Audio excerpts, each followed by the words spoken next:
Good morning everyone, welcome back to the Nature Patch.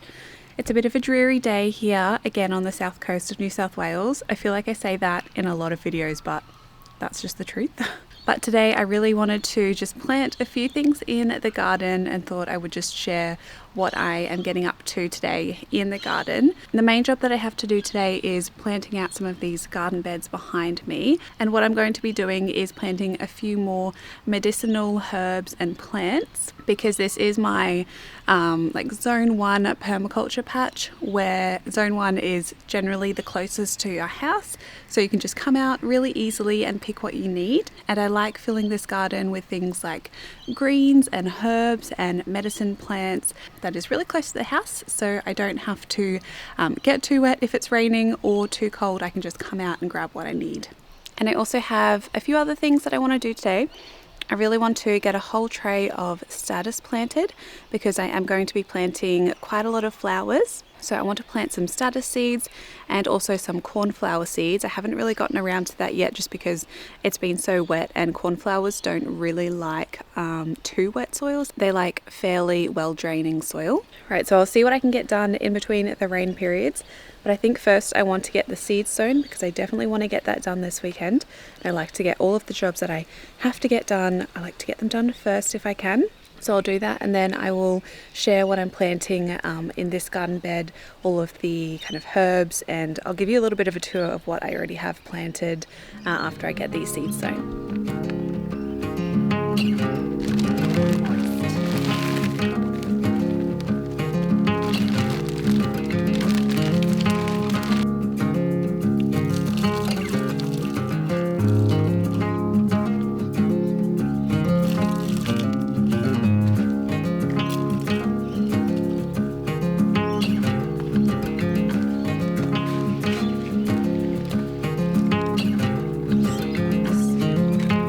One thing that you do want to do when you're filling up your seed raising trays is just to give it a light tap. Just to make sure that all of them have settled into place. You can kind of see that the level there dropped a little bit. So you just want to make sure that they're all nice and full, so that when you water them, the level doesn't drop too much, and that your seeds aren't misplaced when you plant them in the soil. Right, so I have all of the trays filled right now, and Scott has just written on just some recycled soy milk container things, just the names of each of the flowers. And I'm going to be doing one tray of cornflowers. I have red, pink and blue, so I'll be doing 30 of each to go in a few rows down in the back garden. And I'm going to also sow the Statice, which I have a variety of different colours, so I'll show you when I'm all done what that all looks like.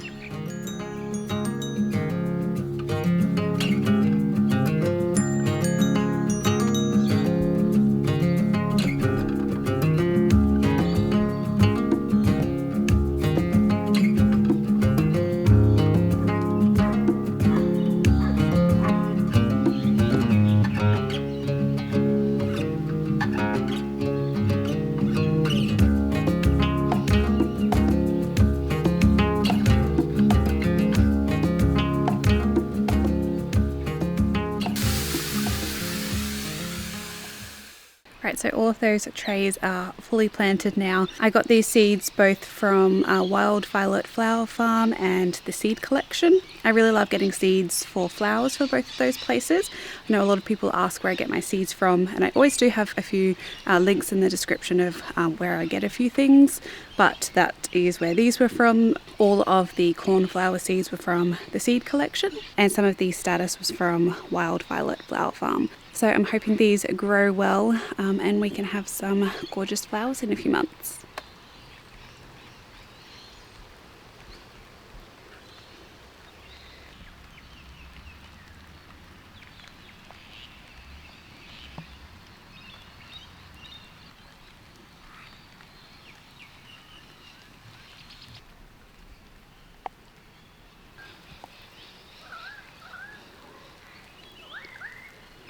Right now I'm battling a storm coming, so I kind of need to hurry this up.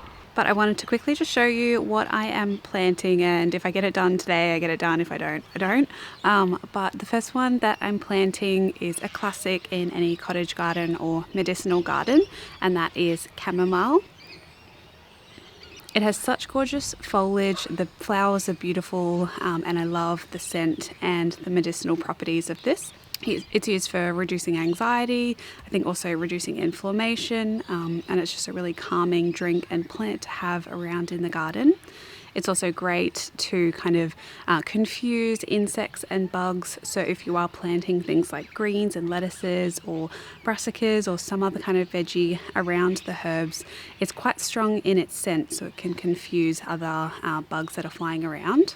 The other one is kind of not really grown for medicinal purposes for myself, but it still does have a lot of great qualities. I usually just grow this to eat and add to dishes, but this is just flat leaf parsley, one of our staples, and I really, really love this. We do eat a lot of dishes with parsley, so I need this in the garden. And then another one is oregano that I have here. Oregano is great for its antibacterial properties. You can make a lot of medicinal tinctures with this. It's also just great as a herb, a culinary herb, and that's what I'm predominantly going to also use this for. But I really love having this in the herb garden, and I like it because you can plant it and then as it grows you can divide it and have it around the garden. It's a really great crawling ground cover plant. It also just looks really, really pretty. So I'm going to find some space for these plants, and then I'll share with you what else I have growing in the herb garden.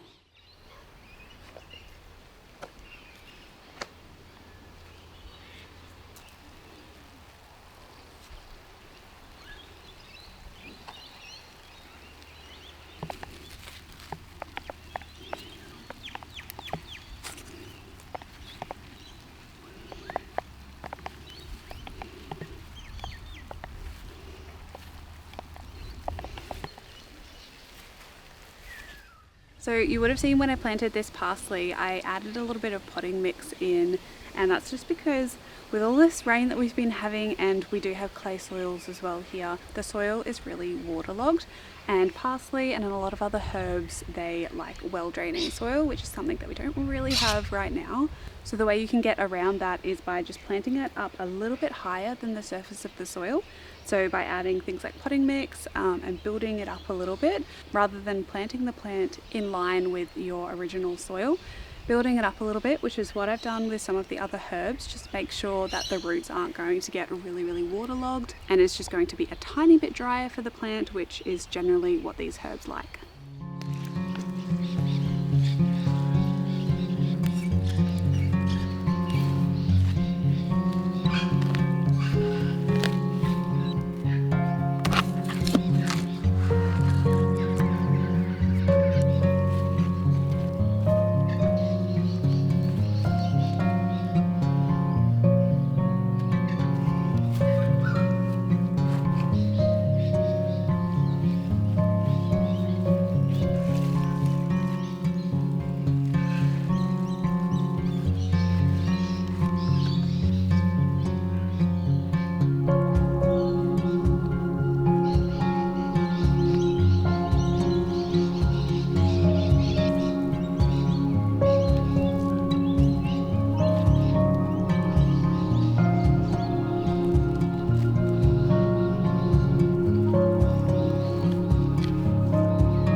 Great, so I managed to get all of those herbs and plants planted in the ground, and thankfully the sun has come out as well. I will turn the camera around and show you where I planted each of these, and also a few other herbs and medicinal plants that we have in the garden here. So the last plant that you would have seen was this oregano here. I just planted this on the very edge of the garden. This is the highest point as well, so hopefully it won't mind the water that it gets here, and it can kind of spill over into the pathway on either sides. We also do have some garlic chives here. These are really delicious in soups or kind of like cheese and toast, that kind of thing. They're really delicious. So I have a big clump here. I've also got the parsley that I planted here. I ended up planting one of the chamomiles in between all of these beans because these will go soon when they start to dry off. So I planted one of them just in there, and also some more in this corner here. There were so many little plants in that pot, so I've just kind of split them up a little bit and see how they go here. Next to that, we've got some calendula, which you know that I use calendula to make my calendula balm. Absolutely love it, and I use it every single day. I've also got quite a bit of sage throughout the garden. I really love sage in cooking. It's probably one of my favourite herbs to use. So I've got that little one there. Other plants that we have that are kind of herbs, medicinal. We've still got lots of basil here that we use all the time. A rosemary bush here, which is a little bit sad because of all of the rain, and you can see I've kind of like built it up a little bit so that the roots don't get too wet, and it was liking that, but rosemary just really doesn't like a lot of rain. This is really great to have in hot water, just to have rosemary infused water or in a tea. It's also really good in gin if you do drink alcohol. But other than that, it does have a lot of beneficial properties, anti-inflammatory, and is just really delicious in food dishes as well. Next to all of our kale, we have some thyme, just very happy. Tiny other little parsley down there next to the marigolds. We have some dill over here, and some more chives on the corner. I mean, I think you've kind of seen a lot of this in my garden tours, but other medicinal plants. We have some ruby red basil here. This is really delicious, and you can have this in like teas or have it in food. And then moving down this area, you would have seen I planted some more chamomile in here, next to some more sage over there. And then on the other side of that, I have some lemon basil here, which is also really delicious in tea that you can dry or have fresh. And I also do have some lavender here, which you know is very good in tea and really great for anxiety and calming, and I really love the smell of it. It's also really great to just take a little sprig or some flowers and put it in the bath, just to have a bit of that lavender scent in a nice relaxing bath. So that was a little tour of what I planted and just a few of the other medicinal herbs and culinary herbs that I have in the garden. As they do grow and I start harvesting and using them, I can do videos that kind of highlight different plants to give a little bit more information about them if that is something that you would like. If I do that in this video, it could go for well over an hour, so I would much rather break it up into other little videos. But if you have any suggestions or requests on a specific kind of plant profile that you'd like me to cover, definitely let me know in the comments down below and I can work on a video like that. But I'm really happy that I got all of these plants in today and those seeds sown as well, so it was a productive afternoon for me. I hope you're all having a lovely day wherever you are in the world. If you do like this video, it would mean the world if you liked it and subscribe for lots more garden content. It really does help me out, and a big thank you to everyone on Patreon who also supports and makes these videos possible for me. Thank you so much for all of the support and for watching this video. Have a lovely day, and until my next one, happy gardening everyone. Bye.